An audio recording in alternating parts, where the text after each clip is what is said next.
सूत जी कहते हैं, ब्रह्मा जी का यह कथन सुनकर मुनि श्रेष्ठ नारद मन ही मन बड़े प्रसन्न हुए और भगवान शंकर का स्मरण करके हर्षपूर्वक बोले, महाभाग विष्णु शिष्य महामते विधाता, आपने चंद्रमौली शिव की यह अद्भुत लीला कही है। अब मैं यह जानना चाहता हूँ कि विवाह के पश्चात जब कामदेव प्रसन्नता पूर्वक अपने स्थान को चला गया, दक्ष भी अपने घर को पधारे और आप भी आपके मानस पुत्र भी अपने अपने धाम को चले गए।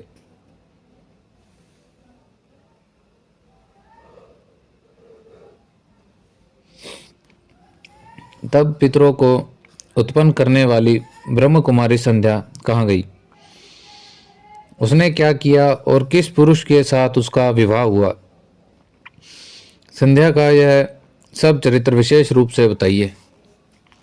ब्रह्मा जी ने कहा, मुने, संध्या का वह सारा शुभ चरित्र सुनो, जिसे सुनकर समस्त कामनियों सदा के लिए सती साध्वी और हो सकती हैं।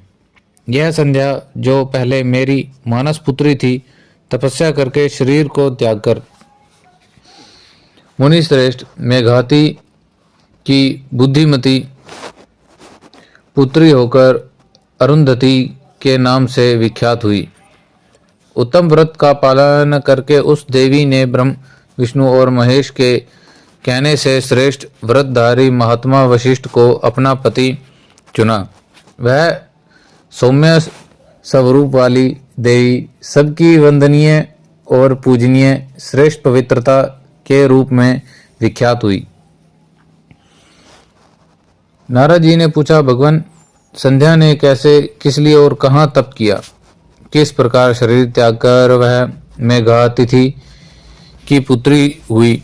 ब्रह्मा विष्णु और शिव इन तीनों देवताओं के बताए हुए श्रेष्ठ व्रतधारी महात्मा वशिष्ठ को उसने किस तरह अपना पति बनाया? पितामह, यह सब मैं विस्तार से साथ सुनना चाहता हूँ।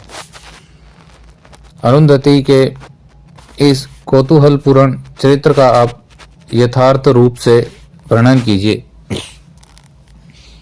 ब्रह्मा जी ने कहा, मुने, संध्या के मन में एक बार सकाम भाव आ गया था, इसलिए उस साध्वी ने यह निश्चय किया कि वैदिक मार्ग में के अनुसार मैं अग्नि में अपने इस शरीर को आहुति दे दूंगी। आज से इस भूतल पर कोई भी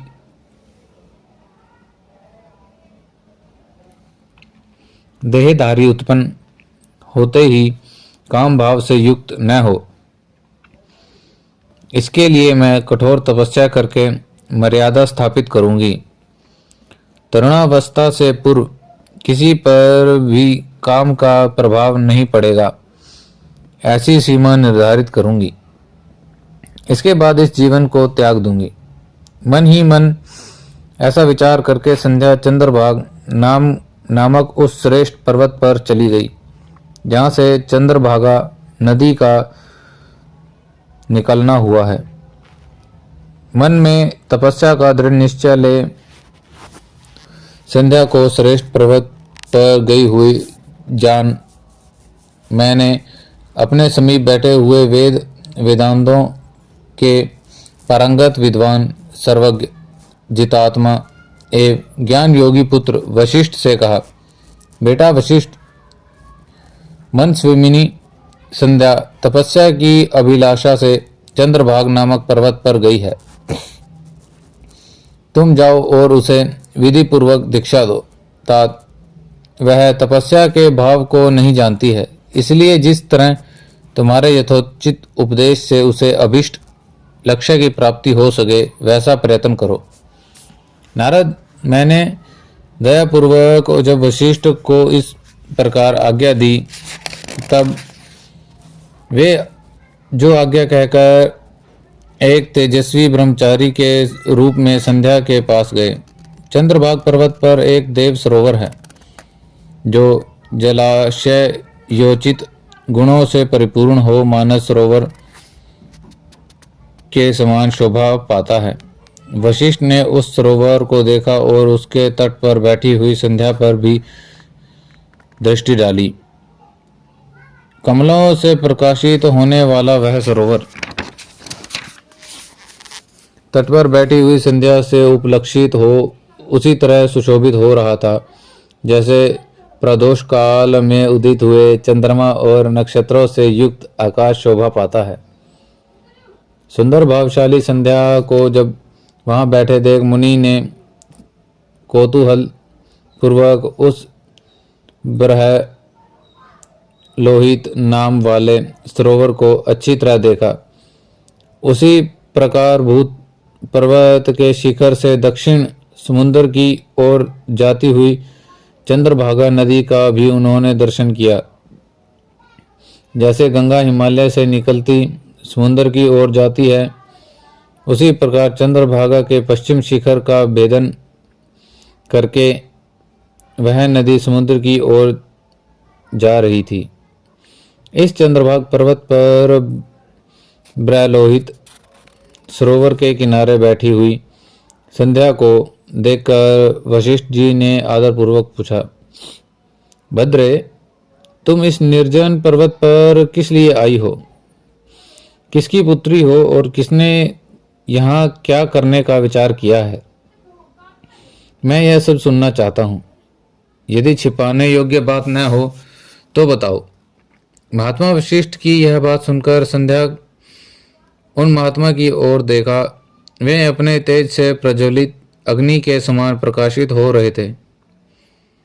उन्हें देखकर ऐसा जान पड़ता था मानो ब्रह्मचर्य देह धारण करके आ गया हो। मस्तक पर जटा धारण किए बड़ी शोभा पा रहे थे।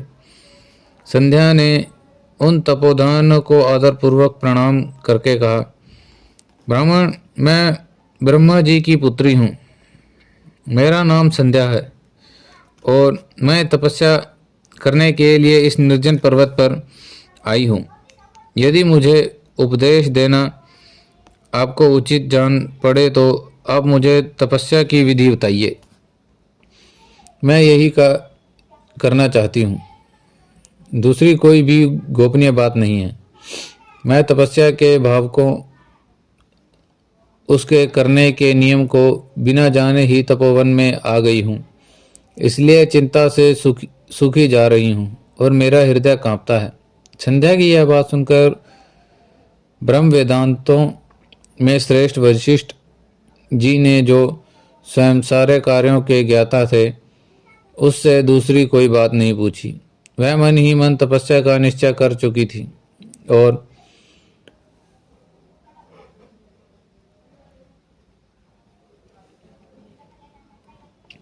उसके लिए अत्यंत उद्यमशील थी। उस समय वशिष्ठ जी ने मन से भक्तवत्सल भगवान शंकर का स्मरण करके इस प्रकार कहा, शुभान्य, जो सबसे महान और उत्कृष्ट तेज है, जो उत्तम और महान तप है तथा जो सबको परम आराध्य परमात्मा है, उन भगवान शंभु को तुम हृदय धारण करो, जो अकेले ही धर्म, अर्थ, काम और मोक्ष के आदि कारक है। उन त्रिलोकी के आदि सष्टांग अद्वितीय पुरुषोत्तम शिव का भजन करो। आगे बताए जाने वाले मंत्र से देवेश्वर शंभु की आराधना करो, उससे तुम्हें सब कुछ मिल जाएगा, इसमें संशय नहीं है। ओम नमः शिवाय शंकराय ओम। इस मंत्र का निरंतर जप करते हुए मौन तपस्या आरंभ करो और जो मैं नियम बताता हूँ उन्हें सुनो। तुम मौन रहकर ही स्नान करना होगा। मौन आलंबन पूर्वक ही महादेव जी की पूजा करनी होगी। प्रथम 2 बार, छठे समय में तुम केवल जल का पूर्ण आहार कर सकती हो। जब तीसरी बार छठा समय आए तब केवल उपवास किया करो। इस तरह तपस्या की समाप्ति तक छठे काल में जल आहार और उपवास की क्रिया होती रहेगी। देवी, इस प्रकार की जाने वाली मौन तपस्या ब्रह्मचर्य का फल देने वाली तथा संपूर्ण अभिष्ट मनोरथों को पूर्ण करने वाली होती है। यह सच है, सत्य है, इसमें कोई संशय नहीं है। अपने चित्त में ऐसा शुभ उद्देश्य लेकर इच्छा अनुसार शंकर जी का चिंतन करो। वे प्रसन्न होकर तुम्हें अवश्य ही अभीष्ट फल प्रदान करेंगे। इस तरह संध्या को तपस्या करने की विधि का उपदेश दे मुनिवर वशिष्ठ यथोचित रूप से उसे विदा ले वहीं